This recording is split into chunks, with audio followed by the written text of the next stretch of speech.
So this is the second time I'm gonna attempt to shoot this video, and yeah, hopefully I stay awake.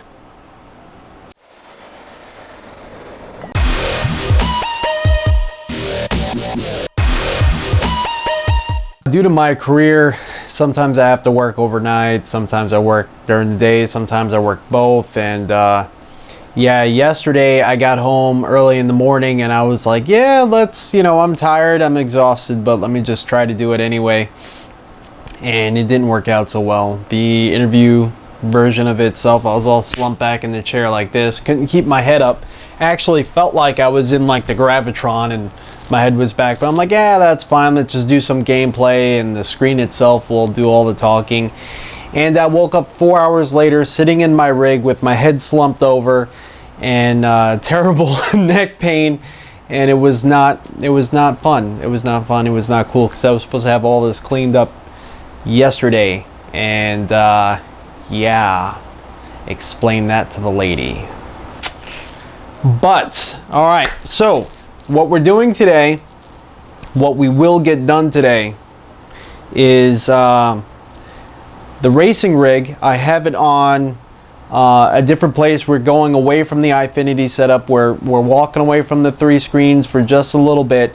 And I was looking at different videos online, and for example, Project Immersion's videos. That's really the guy that kind of swayed me to try this. And I say try it because I don't have the room to keep this as a permanent fixture. So I had some of the main components already, so I figured why not just try it.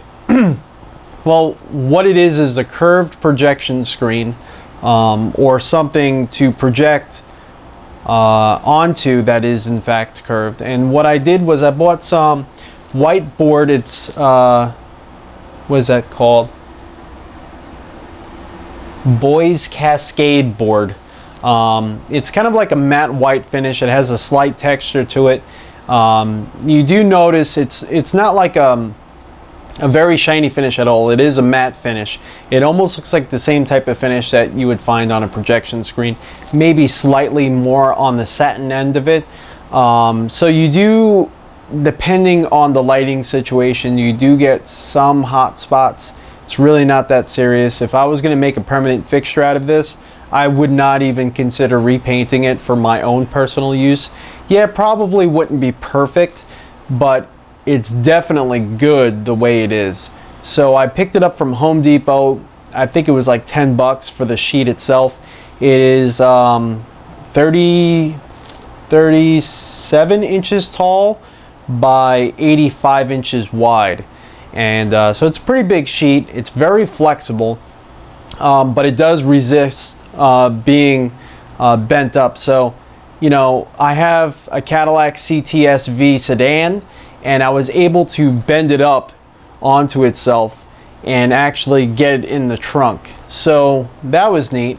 But the edges are very sharp, so I would be careful doing that, because it did scratch the sides of the cargo like tray in the trunk itself, the hard plastic entrance into the trunk. So just use your brains a little bit. I was kind of half asleep when I bought that too. Yeah, but to make a long story short, I was watching the video with him, and I'm into immersion very much so. That's why I have a butt shaker, and that's why I was trying to get into the iFinity thing real well. And I really want to be immersed into games. A lot of people are complaining about the whole Oculus Rift thing, so that's why I went and created my own ghetto Oculus Rift, and it works really well with the cell phone. I was pretty proud of myself that I was actually able to make one. It took a lot of time to get the optics in the correct place for your own eyes, and also to have them focus on the screen and get the correct distance. So it was a fun little project. I definitely recommend, you know, if you're thinking about buying an Oculus Rift, build one of these first. Super easy to do, or they sell already completed kits that you just slide your phone into. But I wanted, you know, I wanted to mess around and kind of see if I can make my own as like a little challenge, and it worked out well. And then there's like Splash Top, which is a program that you can mirror your screen on your computer onto your phone. And if you have good Wi-Fi connectivity, for instance, I'm on a dual band 5 gigahertz Wi-Fi router. There's almost no lag whatsoever. The only problem is, and then you can download a program like TriDef where you kind of have to pay for it, and that one has a model built in that you could mimic like the Oculus Rift split screen with the rounded edges, and use that for, you know, videos or games. Now some games struggle with that support. Assetto Corsa wasn't one of them, but you know, I think Race Room was one that I kind of had a hard time with. And then I made my own track IR, and I know they're not that expensive, but I'm kind of cheap and I like to challenge myself. And even though, you know, it doesn't come out perfect, I like creating like concepts for myself just to see if I could actually get it going, and if I want to take it further, if the experience is worthwhile to me, then I go that extra step and I polish it up and I try to make it a permanent fixture. So, you know, I bought the PlayStation what is that, the PS3i camera, whatever it's called. It's like a webcam. The one thing I didn't do that most people do is, there's two different models of that camera, is if you take the lens out, there's a infrared filter. They remove that, and then they get some infrared LED bulbs, and from there they make their own track IR, where you can play in broad daylight, but it only tracks the infrared LEDs. Well, I didn't want to go through the hassle of possibly destroying one of those, even though I got it used for only a few bucks over at GameSpot. I wanted to maintain its functionality also as a webcam. Because I live, you know, across the country from my family, I wanted a good webcam as well, you know, so I was kind of looking for a webcam and, you know, blah, blah, blah. So I took an old hat of mine. It was actually an Under Armour hat, and I taped on some red LEDs, and there were super bright LEDs from Fry's, and I got a little battery pack and I wired it up and got it working, you know, with some resistors, so that way I maintained the correct resistance and current going through the whole system. And there's a lot of write-ups online on, you know, how to do it and whatnot. So got that all working, and got it all hooked up to there, and it worked well. So then I would wear my hat as I'm wearing the Oculus Rift and turning on, you know, multiple programs, and it worked well. But, you know, I couldn't get and it's due to the setup that I made. It didn't work perfectly, and I used a program called I want to say it's called Track IR, and it's a free program. It's a very good program, but you know, you have all these different profiles you could use. You could use infrared, or you could use the red LEDs, and you could adjust the sliders accordingly. But I found, you know, with my normal head movement, it was moving too fast. So then I found that a lot of people use Euro Truck Simulator profiles, and some people even upload profiles for you to download that will, you know, if you move your head like this, it doesn't just speed across the screen while you're in game. That's fine. I did that, and I was having a hard time basically having it hold center. So that means, you know, when I'm looking straight, it's looking straight in the game. I would turn my head, turn back, and then all of a sudden it's like looking like this. So I would have to press the assigned key that I set to recenter, and then I would look like this, come back, and it's like looking down or looking through the ceiling, and it was kind of frustrating. So I, you know, that on top of the horrible screen door effect from the phone that I was using, which was the Google Nexus 5, It just felt like it wasn't worth it to me, and I'm like, you know what? Every time I want a game or I want to play, it's never somewhat of a plug-and-play experience. I always have to mess with all these different things, turn on these programs, try to re-zero, you know, adjust different profiles, adjust settings, and it was, excuse my French, it was a pain in the ass, and it really was, and I had to just start from scratch, and I'm like, you know what?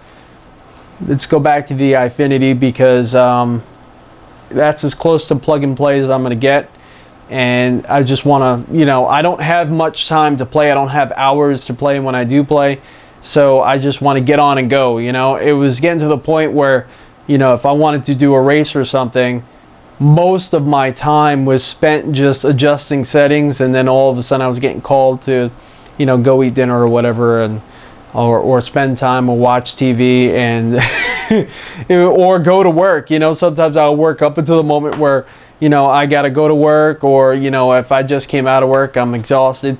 So, you know, as an adult, you know, when you have very small blocks of time to actually enjoy something like gaming, that wasn't really a good thing for me. So, you know, I recommend, if you're gonna make your own track IR setup, invest in some infrared bulbs and destroy one of those.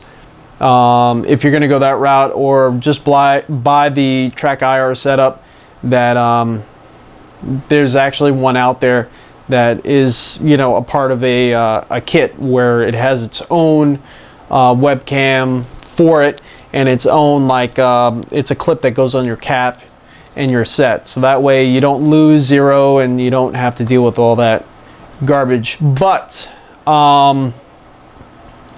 so I've been playing with my Eyefinity setup, and then later on I started getting into field of view, mainly through looking at, again, Project Immersion's website and using his field of view calculator.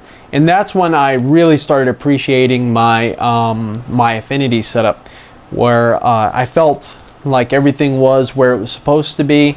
And I got the screens as close as I possibly could.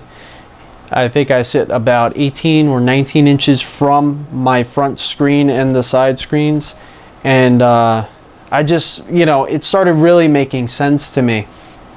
And so, you know, using that and playing the games, I was really having a lot of fun. Then he uploaded a video. He actually uploaded it quite a while ago, but I just came across it, where he uses just a single projector onto a curved screen, and he gets a really great sort of immersive experience where it almost feels like you're really there, and everything is kind of blown up to scale, or as close to it as possible. So I have a projector, and I was like, yeah, why not try it, you know? Especially when I was like, you know, I don't want to build a whole frame to make a temporary bent screen. Well, I have a drum rack. You know, I'm a drummer. I have an Elisa's DM10 electronic drum kit for practicing in my apartment home here. And I'm like, you know, the drum rack itself is a 180-degree metal frame that's curved. Why not just mount it to that, you know? And that's when the ideas started rolling. You know, what type of board do I get? Because that's really all I need at this point, just the board. I walked through Home Depot, found this board almost immediately, and it being 10 bucks, went right in the car, and I came straight home. So I have some hand clamps that I basically have pinned it to the drum rack all the way around. It is kind of a light board, and to help hold the top edges of the corners from, because it is a very springy sort of board, it wants to be flat. So to hold the top edges from basically flailing out like that, I took some picture hanging wire and I made a hole in each corner, and I made a loop on one side with a wire tie. And so I'm running the picture hanging wire from one side to another with a hook, and then, you know, when I want to use it, I just hook it into the loop that I made of the wire tie, and it holds the top edge in curved. So it works beautifully. My projector is projecting on it very, very well, and we're gonna go into some gameplay. I'm gonna show you guys how it works. I'm gonna try to get some decent audio from the game on the camera itself, but we're gonna have both cameras going. We're gonna have the Sony as well as the GoPro for point of view, and we're just gonna have fun with it. And I want you guys to see what's created on a budget. And so, you know, that's kind of the theme that I'm going with this channel. And this is a DIY curved screen projection, basically on a budget. So enjoy, and I hope you guys have fun watching. Okay, so we're in the P45. We're over at the Nürburgring, and I'm going to try to do a little bit of a first-person drive here. Now you can see on the big camera versus the GoPro a big contrast difference, and I would say from my point of view it's kind of like a tie between the two. It's not as washed out as it is on the camera, and the GoPro, it's not as contrasty. So, you know, this unregistered version here is not as, you know, popped out as it appears on the GoPro itself. Now, the warping program I'm using, I think it's called Immersion Pro or something like that. I'll put it in the description below. This is only a trial version, so you're going to get this no matter what you do. And this is actually true to what the screen was before I warped it. So you see how it's going up and out of the way of the bottom of the screen. Naturally, you would see the screen kind of projected up in an angle here at the bottom of the screens on both sides, and it kind of just looks all funky. When you warp it, it looks more true to a straight position. It looks like you're, you know, this is a flat screen, but it's not. So, you know, you're going to get this on the dash, but it doesn't bother me. It's on the dash. It's out of the windshield in most cars, so it doesn't bother me at all. Another thing to note is you gotta, you know, tweak it when you're going in and you're setting the warping. It takes a little bit of tweaking. It's not a plug-and-play experience, but you know what is when you go into sim racing or, you know, simulator, any sort of simulator experience, when you're, you know, flying or whatever, nothing's plug and play. You got to set it up to your own rig, and it's very easy, but you know, it does take a little bit of time to set it so it's right. You know, so we're in the P45, and I'm kind of happy with how everything looks. You know, all the switches here look like I could click them.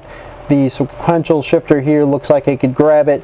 Everything feels to scale to me. Of course, I've never been in this car in real life, but it feels correct. You know what I mean? So we're just going to take a quick lap around the Nürburgring here. Hopefully, I don't end up destroying the car and making myself look kind of dumb here, but it does take a little getting used to, especially if you're going from an iFinity setup to a different monitor or a different screen. Things tend to feel a little differently. And you can see I don't have my sequential shifter here in my e-brake like I would want to. So that's why we're using this car. It's a sequential shift car, so you know, we get to use the paddles. But yeah. You know, another thing you may notice is this wire here, and that's because it's just a temporary setup, so I don't have anything behind it really holding the top edges in. So I put this wire here. You kind of forget about it as you're driving. You kind of just lose place of it, and it doesn't bother you after a little while. But like I said, this is just a temporary setup, so that's why that wire is there, and that's probably why you would see this black wire, this black line here. So try not to mind that as well. But another thing you'll notice is that screen door effect, and you know, it's nowhere near as bad as that little Oculus Rift I made, or the ghetto Oculus Rift. It's not the actual Oculus Rift. It's, you know, that little homemade DIY project. It's not as bad as that, as you know, I experienced using my phone. And from what I was reading, it's probably not as bad as the real thing. I'm sure the consumer version, when it comes out, it's going to be much better with the screen door effect. But you know, it's not that bad at all. But you know, my projector, my Epson, I would say if you could and you were looking to make a permanent setup like this, try to get a 4K projector if you could afford it. If not, definitely get a really good 1080p one, maybe one that or two of them, so that way you could split the screen down, excuse me, amongst this, you know, split it down amongst the two projectors, so that way you're kind of squishing the pixels down, bring the projectors in closer, get more of the pixels utilized, and you'll shrink the size of that down. But if you only have one projector, it's still a hell of a lot of fun. You can still see the track in the distance. You don't, you know, lose a whole lot of detail, and it's really immersive. And the one thing that really shocked me right out of the gate is how 3D everything feels. You know, it's immersive because it's curved and you got your peripheral vision covered, but everything feels like you're kind of looking through 3D goggles, and that was the one thing I wasn't prepared for. When you're driving down the track, everything kind of feels like you could reach out and touch it, and that's essentially a 3D experience, and it kind of tricks your brain into really feeling like it's 3D.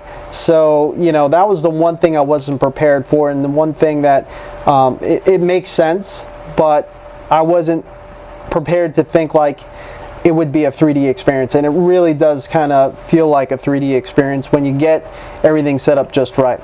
But yeah, let's go around the track and see how it does. I got my headphones around my neck, so that way you can kind of hear what's going on through the mic. So hopefully it doesn't sound too crazy, but yeah, here we go.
Went right off the track there.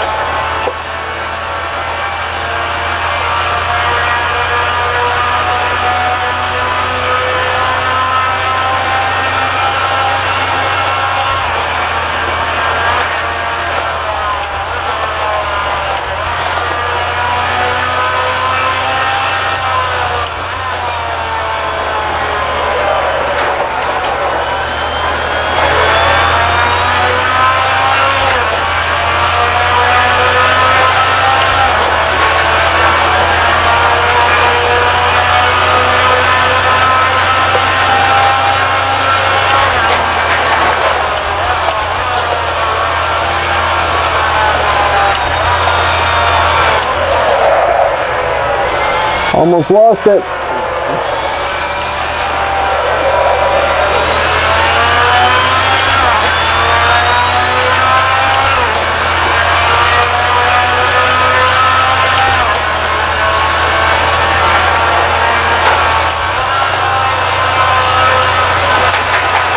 Hello everyone and welcome. Crash here. So we're inside the Audi Sport Quattro right now, and it's just freaking amazing. I'm in the hill climb mode, and I've done just a few stages just to see what it was like, and I immediately torpedoed right off the course in every car I was in.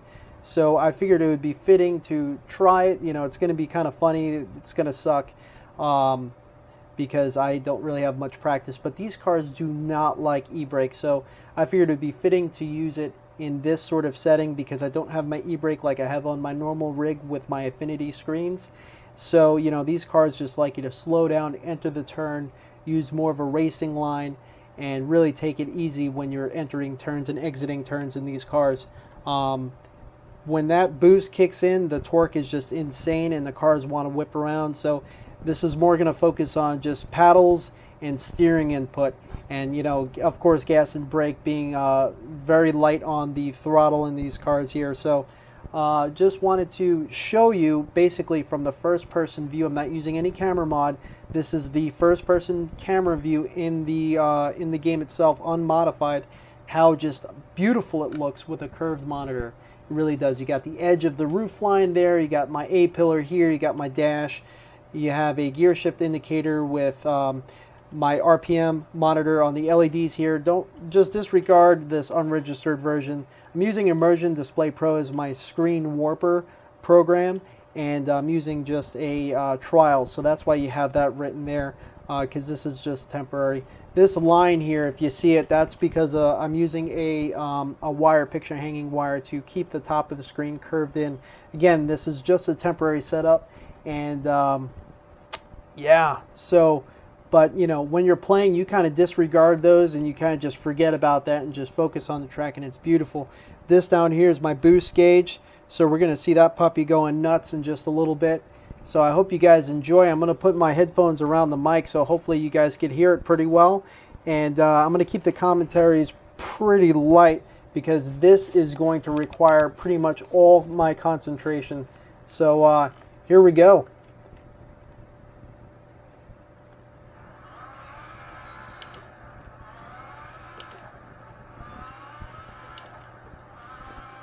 So now we are officially on the clock.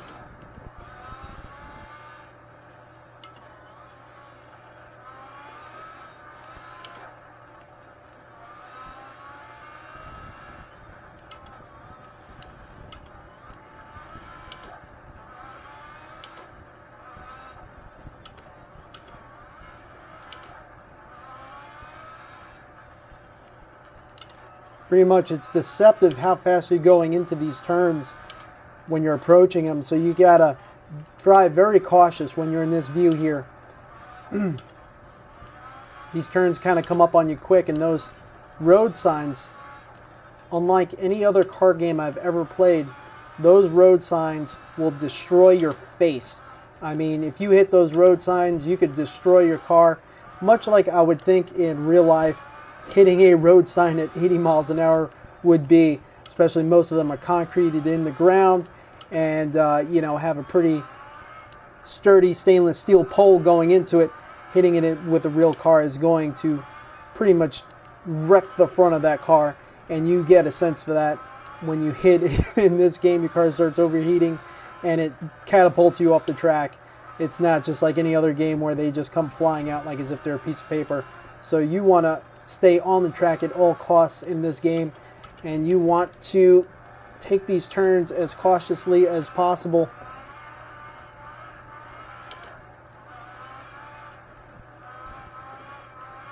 I know this version here especially is gonna basically light up the fanboys with modding and setting, not necessarily modding, but setups.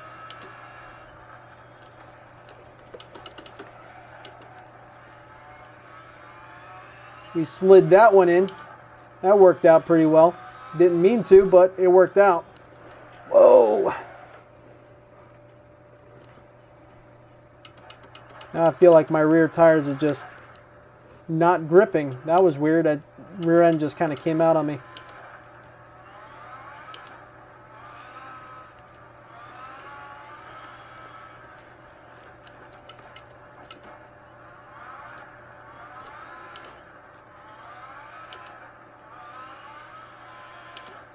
Some onlookers videotaping.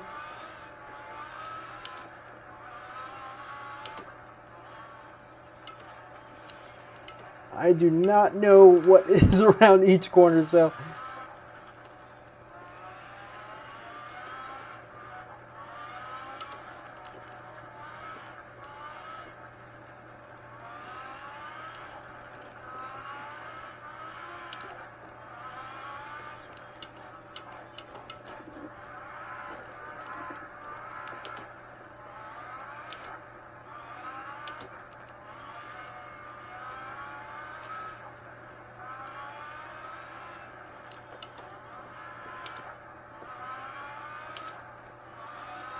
again, this is the Pikes Peak Hill Climb.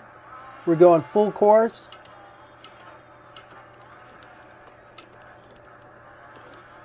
And we're in the Audi Sport Quattro. which seems to like to understeer like no one's business.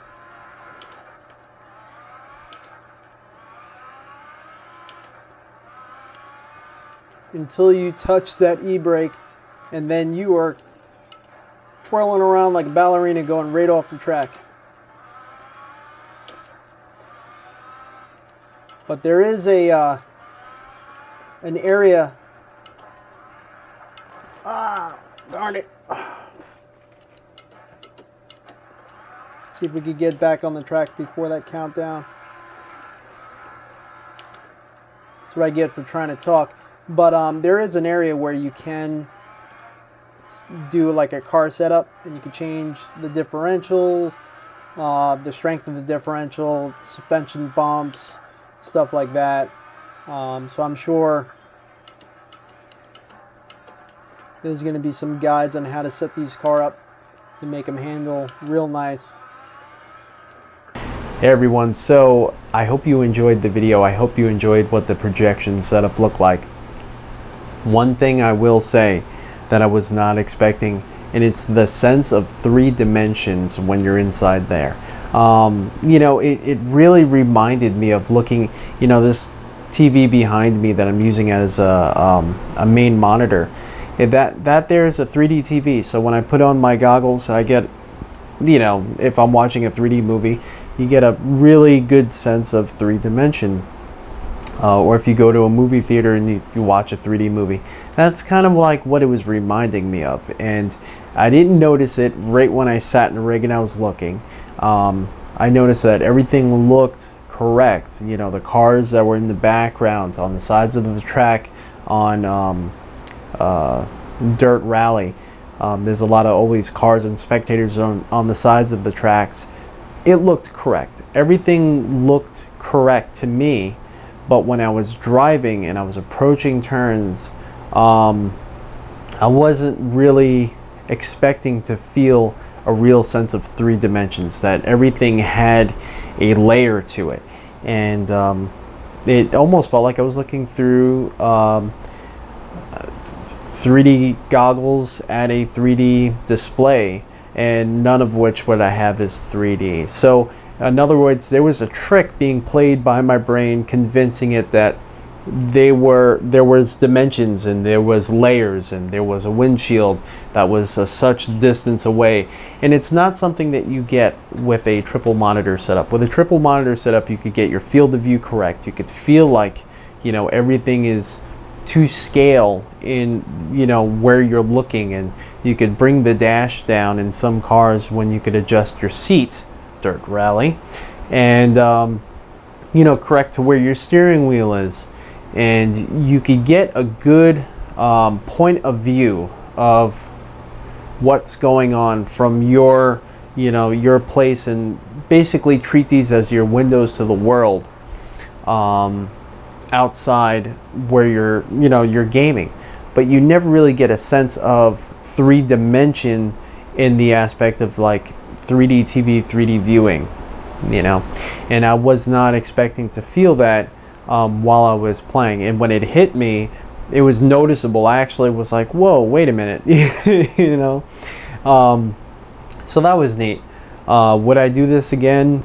Yes, I do plan on doing it again when I have more room, because the way I made it, it took up the whole room. And I used a drum rack, which is not small.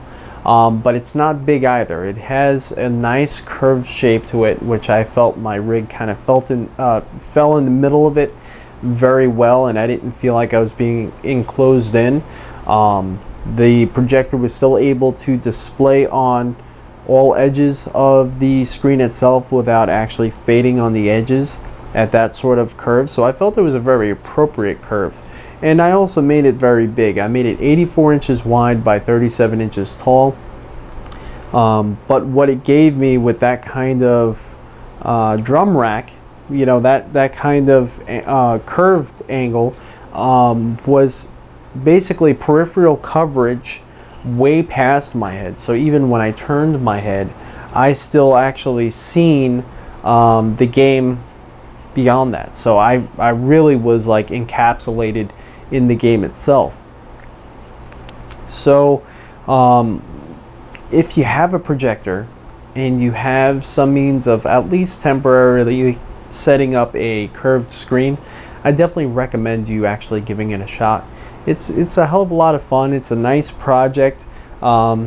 Takes only a few hours to do, besides, you know, actually going out and buying the board. But I recommend you trying it, especially if you're a sim racer and you always wanted to see how it was. The program that I use, I'm going to put in the description. There's a 30-day free trial, and like I pointed out in the video, the trial version or unregistered version that was written across the screen was always on the dash, and it wasn't as contrasty as it may have looked, so it never really got in the way, and you were still able to see your dashing, you were still able to experience it. So highly recommend you at least try it.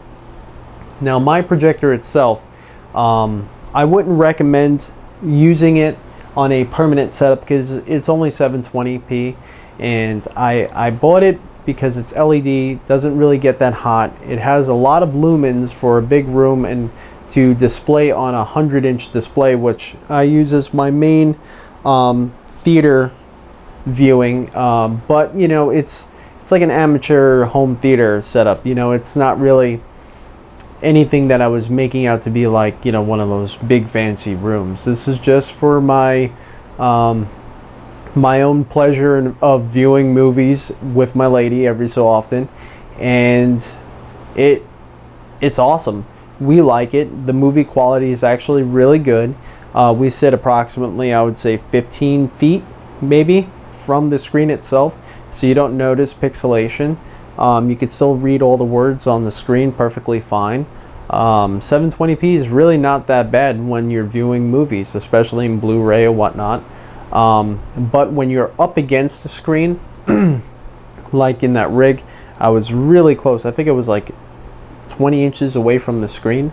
You can notice the pixelation, and the screen door effect wasn't as bad as like an Oculus Rift 1 or 2, or the Rift DIY set that I made using my Nexus 5 cell phone. It was nowhere near as bad as that. Those there, you couldn't even see the track approaching a turn in the distance, so you couldn't really judge what was going on. And there wasn't a good draw distance to it at all because the pixels were so blown up. This one here wasn't that bad. You had a good draw distance. You could see what's going on. You could plan your route and your breakpoints and whatnot. So it still was really enjoyable, but I think it would be a lot more playable and a lot more plausible of idea to make a permanent setup if you at least had a 1080 or optimally a 4K. Now, if you had a 4K, you wouldn't need anything else. That would be it. But the price right now is really up there. So, you know, then you could make the argument, you know, should I make it with 3 projectors, 3 1080s, or, you know, 1 single 4K? And that, I'm sure, will go back and forth with lumens and how much you're stretching the image and so on and so forth. So I think it was a very enjoyable experience. Again, I do plan on one day making a permanent setup, but it's not going to be today, it's not going to be here. But I hope you enjoyed it, and if you have any questions, list them in the comments below. And again, as usual, Crash here. If you're a sim racer, race on.